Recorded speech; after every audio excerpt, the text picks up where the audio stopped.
इमरान, मैं बताऊं ये यहाँ हुआ क्या है। ये जो इमरान बार बार बोल रहे हैं, ये मुझे कहना तो नहीं चाहिए था, लेकिन अब बात करनी पड़ेगी। इमरान खान बार बार गुल्लू भट्टों की बात करते हैं, तो ये जो हल्का है यहाँ पर कश्मीरी बरादरी बहुत ज्यादा है, भट्ट बरादरी ज्यादा है। और लोगों से हमने बात की, हमने कहा यार ये क्या है, क्यों रिएक्ट किया गया, बड़ा पूरा मन जा रहा था।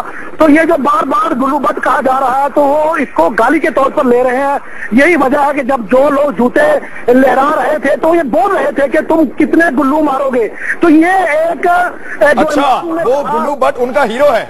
एक मिनट हाफिज साहब, बिल्कुल इन लोगों का हीरो गुल्लू भट्ट है। वो कितने गुल्लू मारोगे, हर घर से गुल्लू निकलेगा, ये वो कह रहे हैं। बिल्कुल ये कहा गया कि हम भी गुल्लू हैं। ये जो लारी अड्डे के बाहर फ्लाईओवर के उतरते ही इकबाल हाई स्कूल के सामने जो हुआ, वो जो जूते लहरा रहे थे, मीडिया को गालियां दे रहे थे कि तुम, सारा मीडिया जो है एक तरफ हो चुका है। हालांकि हमने वही चीज दिखाई, कैमरा तो वही दिखाएगा जो होता है।